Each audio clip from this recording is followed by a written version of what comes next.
அனைவருக்கும் வணக்கங்க. இன்றைக்கி புரட்டாசி 4வது வார சனிக்கிழமை. எப்போவுமே நாங்கள் காலையிலே கோயிலுக்கு போயிட்டு வந்துடுவோம். இன்றைக்கி காலையில் போக முடியாத ஒரு சுச்சுவேஷன் ஆகிடுச்சு. சரி ஈவினிங் கிளம்பலான்னா குழந்தைகளை கூட்டிகிட்டு வர முடியாத ஒரு சுச்சுவேஷன் ஆகிடுச்சு. பார்த்தா சரியான மழை.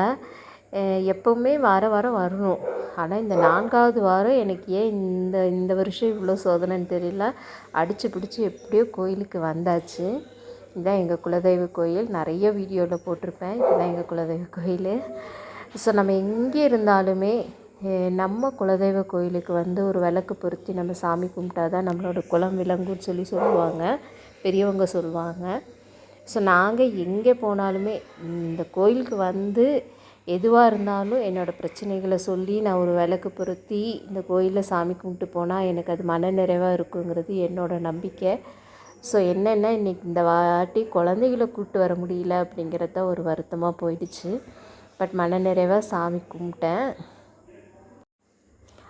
அவர் இருக்கும்போதும் அப்படி தாங்க. நாங்கள் வாரானா இந்த கோயிலுக்கு வந்துடுவோம். எதுவாக இருந்தாலும் இந்த கோயிலில் நாங்கள் கேட்டு தான் செய்வோம். அதே மாதிரி எங்கெங்கேயோ இருக்கிற அத்தனை ஜனமும் அத்தனை குளத்துக்காரங்களும் இங்கே கோயிலுக்கு வருவாங்க. வந்து இங்கே தங்கி நைட்டெல்லாம் விசேஷம் நடக்கும். அந்த நைட்டு விசேஷம் எல்லாம் பார்த்தா அதுக்கப்புறமா தான் அவங்க போவாங்க. இது வருஷத்துக்கு ஒரு தடவை எப்போவுமே சிறப்பாக செய்கிறனால கண்டிப்பாக எல்லாருமே நைட் தங்கல் இருந்து தான் போவாங்க. ஸோ உள்ளூர்காரங்க மட்டும் வந்து சாமி கும்பிட்டுட்டு போயிடுவாங்க. ரொம்ப நல்லாயிருக்கும். இவங்கெல்லாம் நைட்டில் இங்கே ஸ்டே பண்ணி நைட்டு விசேஷம் பார்க்குறவங்க. இது வந்து நம்ம கோயிலில் தேர் பண்ணியிருக்காங்க இந்த வருஷம் புதுசாக. அப்புறம் நீங்கள் நினைக்கலாம், இந்த விநாயகரை எதுக்குடா இவன் சுற்றி காட்டிகிட்ருக்குறான் அப்படின்னு. ஏன்னா நீங்கள் நான் ஓவர் பில்டப் பண்ணுறேன்னு நினைக்கக்கூடாதுல்ல.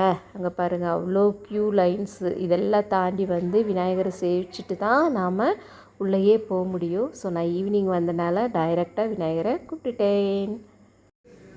அப்புறம் பார்த்திங்கன்னா நம்ம கோயிலில் ரொம்ப விசேஷமான சக்கரத்தாழ்வார் சன்னதியும் இருக்குதுங்க.